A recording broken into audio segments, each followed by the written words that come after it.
What's up everyone, welcome back to Miami Miles. My name's Mickey. In this video, I'm gonna do a little challenge between the two best Porsche SUVs that you can get for under $80,000. We have the Macan Turbo used. As you guys know, the used car markets have absolutely exploded, and a Cayenne Coupe, the newest variation of the Porsche Cayenne. Well, I've got both here with me. Both have their pros, their cons. Both have things that they're good at, things that they're not so good at. But in this review, I'm going to tell you exactly, given $80,000, which one I would buy. I think that the answer is going to surprise you. Anyways, let's get right into it. So let's start right here with the Cayenne. From the get-go, you'll see that the Cayenne is a much more substantial automobile. It's much longer and wider. Look at the Macan. The Macan looks more like a sports car, right? It looks sleeker, it looks more sporty. Around the side, you'll see that the length is not as substantial as the Cayenne. But here's the beauty about the Cayenne. The Cayenne, for this year, they released the Cayenne Coupe, which gives you this beautiful sloping rear roof line that molds into a beautiful spoiler that goes up and down depending on your speed, and it integrates perfectly into this delicious rear tailgate. You can see that this Cayenne has the integrated rear headlight that the Macan does not. Why? Because that Macan is a 2018, and believe it or not, these 2018s with low miles are going for 80 grand as well. So you can see right here how these headlights don't have that connector in between them. So now heading inside, you'll see just how beautiful the interior of the 2021 Cayenne Coupe is. Right away, this car smells like premium. It smells like you're stepping into a car that's from one of the premier automakers. And you're surrounded with the most opulent leathers. Look at this. Look at how smooth this leather is. Look at how it continues up all the way the dash. It's not one of these cars where the leather stops and plastic begins. It's all leather. And if we look here, you're gonna see that the Cayenne Coupe has this beautiful integrated dash, like the 992 Carrera, where it's digital, digital, digital, and digital, with a tack in the middle that's analog, which is an ode to the old 911s. Now, if we move down a little bit, you'll see the new steering wheel design that has this little integrated sport button that lets you select the mode of the car. So you can see right here, as I flip through these modes, Sport Plus, Individual, right? So you can flip through the modes from a simple little turn of this knob, which is really convenient because in that car over there, you have to press a manual button and it only either offers sport or comfort, whereas this has normal, sport, sport plus, and individual, which lets you customize your mode to your tailored preference. Now, if we turn our attention, you'll see how glorious this big screen is in the middle. Look at this thing, look at this. And I'm a big guy, I'm 6 feet tall. Look at my hand. Look at how wide this thing is. I mean, that's what she said. But anyways, look at the quality and how tactile it is, right? No lagginess with your touches. And if we scroll down here, you'll see the music button, right? It'll show you, here's the satellite radio, the phone, car settings, right? Climate control, which you can redirect the airflow kind of like a Tesla. Right? It's really nice. And then down here we've got all the apps that you can have with weather and news and all that stuff. You can obviously install cellular connectivity and have all kinds of functionality. The assist of the car, lane change assist, and Porsche Active Safe, sound, etc., all the way down. Now, the best feature of this car for this year is that you can do wireless Apple CarPlay, whereas in that car it's with the good old connected wire. Anyways, where you start seeing the differences in this car versus the Macan is in this beautiful integrated speedometer and this. But where the quality really stands out is in this center console. Everything is tactile to the touch. So when I press this button, I get a tap back every time I press on it, right? If I press on the suspension and put it in a sportier setting, I'm getting feedback. It's haptic feedback every time I press it. Also, they have this beautiful black, it looks kind of like piano wood. I know it's plastic and it's see-through, but it's this rear illuminated glass-like substance, and it's just absolutely delicious. Look at this, right? Now, if we go up here for the climate control, look at how smooth this is. These look like little metal buttons that allow you to control both fan speed and temperature, right? So you can see right here, this is the temp, this is the fan speed.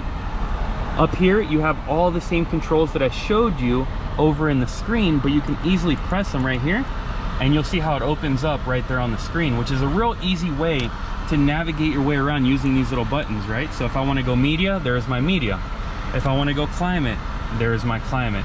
A real easy, beautiful, integrated user interface that you don't have over in that 2018 Macan. That being said, we're in the world of craziness, in the world where a car that's this nice, this technologically advanced is the same price, but there must be a reason. And the reason is that that's a turbo and this is a regular Cayenne. We'll get into driving impressions in a bit, but now let's get into the Macan Turbo's interior. So stepping into the Macan, you're gonna see how this Macan is spec'd with delicious carbon fiber surrounding the steering wheel and trim all the way around the vehicle. It's just absolutely amazing. Like the other car, like the Cayenne, you'll see that there's this premium red leather with the embossed Porsche crest here in the headrest. Oh my goodness, look, when you just touch this, it feels like a little 3D deliciousness that just provides so much premium feel to this car. And I'm sorry I'm feeling up the headrest, but that's how I feel about it. Now, right away, we're gonna see how the Macan has analog dashes, right? So these three are all analog. Actually, this one's a screen, but you can see that the definition and resolution is so low versus the Cayenne that it looks like it's 5 years older. As a matter of fact, remember, this car's an 18, that car's a 2021. But steering wheel is pretty much the same. No knob here to turn between modes, as I mentioned in the other vehicle. And if we go here, you'll see how much smaller this screen is. Look at my hand versus the screen. It's bigger than this screen. Now, this screen supports cabled Apple CarPlay, which is, I think, good enough for somebody who's looking for something more sporty. But as we move down, here's where we start seeing the car's age, right? You'll start seeing all the buttons. These are all manual buttons, this whole center dash of buttons, with the Sport button being here, and then Sport Plus being a second tab down here in the suspension, right? Here's the button to raise and lower the vehicle, take the traction control off, heated and cooled seats, air conditioning controls. You can see it's pretty much laid out like the other car, just much less beautiful. So the age of this car shows with this center dash, where in the other car, you know the type of vehicle that you're sitting within. But you may be asking yourself, Mickey, oh my God, then why don't you just get that car instead, right? Why isn't that the winner of this competition? Because it's not just about the technology of a car. Even though the technology in both cars is drastically different, the materials are pretty much the same thing. The leathers, the carbon fibers, the woods, they're the same. So they both feel as premium as one another. So the biggest differentiating factor for me is the way that the car drives, the way it makes you feel. So let's go for a little driving impression of the Macan Turbo first. So guys, to put the Macan Turbo in drive, you basically want to hit this little button here, push it all the way down. Right now, because of the type of driver that I am, I'm going to go ahead and shift this over to manual. All right, and you'll see right here how it'll reflect the gear that I'm in the dash. So I'm going to go ahead and grab this beautiful carbon fiber steering wheel, and right away you'll see just how tight I'm such a little kid, but you'll see just how tight the steering is. And what's surprising about the Macan is how smooth the ride is right from the get-go. The Macan has an air suspension that's fully adjustable, and you can feel it in its ride even in just the first block. The car drives absolutely amazing. Next thing that I want to talk about is the actual driving experience of these cars. Even though the Macan is both smooth and tight, the car provides a performance feel unlike the Cayenne, meaning if you're driving along like this, right, and I pull the paddle, you'll see how instantaneously the PDK gearbox delivers my downshift and my upshift. Watch, down, it's like I'm playing with a piano. Like the best 911, right, the PDK gearbox is the most seamless and smooth shifting transmission in the world, and you can see all of that with the Macan. So I'm gonna hit a downshift, and all of a sudden I'm revved to 5,000 RPM, ready to accelerate this car in 0 to 60 in less than 4.5 seconds. So to display the acceleration, I'm gonna go ahead and hit it, boom. Dude, the car is just unbelievable in the way it delivers these shifts. Upshift, upshift, downshift, downshift. What a performance sport driving experience. Oh, I love this car. Look, this is my wife's car, but I'm never gonna get rid of it. It's actually the car I believe we've had the longest in our entire lives because it's just so good at everything. Oh, I'm gonna do a little launch control now. Take my traction control off here.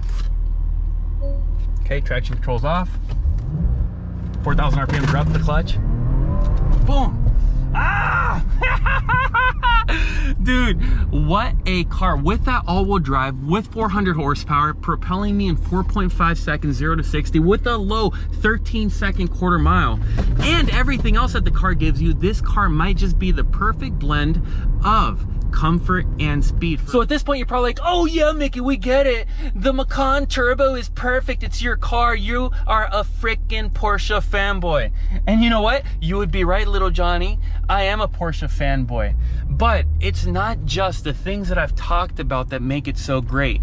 It's how it handles. Honestly, you would be hard pressed, as I am, to find a substantial difference between this and a 911 in its handling, in its tactability with the steering wheel. Look at the response. And it's hard to convey this through a camera, but literally every steering input that I give to the vehicle responds with cheetah-like precision. Honestly, this car, even in this little U-turn, look at the response and the grip and then the speed out of the corner. Now, I know nobody's gonna drive the cars like this besides me because I'm a lunatic, but the bottom line is this car gives you everything a sports car does in an SUV package. Now, that's not to say that it's as good as a 911. Don't get me wrong, guys. The bottom line is it's amazing. It's almost as good as a 911, and it's an SUV where you can put 5 people in the car with a huge trunk and do just about anything. That's what makes this car so great. It's lacking in everything with technology, with these old dashes, with this ghetto center console. It's lacking in those departments, but when it comes to speed, to feel, to tactability, 0 to 60 time, and the way it grabs you, right, it makes you feel special, unlike any other SUV. Here we go. Dude, I love this thing. Anyways, let's go review the Cayenne and find out if it carries over some of the little fairy magic dust that this does. All right, guys, so now we're in the Cayenne. The mode that I want to drive the Cayenne in is in Sport Plus. So we're going to turn this little knob twice to get to Sport Plus. And then to put this car in drive, there's a little button down here where you have to squeeze with the palm of your hand, press the button, and pull down. That puts it in drive. And if we kick it over again, we're into manual. So right away, as we drive off from the driveway, we'll notice that the steering in the Cayenne is much smoother. The car has a lot less noise coming from the exhaust pipe in the back, and the car feels like you're driving something much more substantial. Now, even though the Cayenne still feels nimble with its size, it does feel a little bit bigger than the Macan. So the Cayenne Coupe, unlike the Macan, has a V6 with a single turbo, and it feels quick. Like, this thing pulls for a bigger SUV, don't get me wrong, but it doesn't have the same savagery at the top from 5,000 to 7,000 RPM that the Macan does. I feel like that's where the Macan would pull away. At the same time, because this car has a twin scroll turbocharger, there's virtually no lag. There's no lag and instant response to the throttle inputs within this vehicle versus the Macan, which with the twin turbos has a tremendous amount of turbo lag. This definitely feels like the next generation of Porsche SUV. So I want to do a quick launch control to demonstrate just how quick this thing gets out of the hole for a big SUV. So if we go here, we're gonna turn the traction control off, make sure this thing's in manual, okay? Foot down on the brake, foot down on the accelerator. Here we go. So it doesn't feel as fast as the Macan, but it still picks up. That's 60 miles an hour in about 5 seconds. The car is very quick. Now, the key differences between this and the Macan, guys, if you ask me, the Macan feels like you're driving around in a Nissan GT-R or an Audi R8. It's an all-wheel drive sports car. This feels like a very sporty SUV. And honestly, it's a hell of a car. It's a hell of a car. This is the car that you would give your wife, and you, the male, would drive the Macan Turbo. That's the difference between the two cars. What makes them so different is that one's a bigger car that's fast, but it's not as sporty, and one is more of a sports car that's fast and shares some of the luxury characteristics. And even though they're built by the same manufacturer, you can tell that the ethos for both cars is almost the same. Now you may be asking yourself, okay Mickey, so you like the Macan more than the Cayenne? The answer to that is no, not necessarily. It depends who you are as a consumer. Me personally, yes, I love the Macan Turbo because I like speed, I like feel, I like sound, I like how a car handles. Those are the things that are important to me. But for somebody who wants 90% of those things in a bigger package, in a more comfortable package, you definitely buy this thing. It's a better car in every way than the Macan. So for the same price, I would recommend, for most people, you get the Cayenne Coupe. If you're a car aficionado, if you love speed, if you're reckless a little bit, you know, not borderline reckless where you're gonna die on the street or something, but you're reckless enough to want to feel like you're living on the edge, you buy that Macan Turbo, you stick a tune on it, and you enjoy it for the rest of your life. I put 17,000 miles on mine, and I've got no plans to get rid of it anytime soon. Anyways, guys, I hope that you enjoyed that video. I hope that you enjoyed that comparison and that I was able to convey the differences between the two cars. Anyways, please like this video, subscribe to the channel. I hope to see you next video. Take care.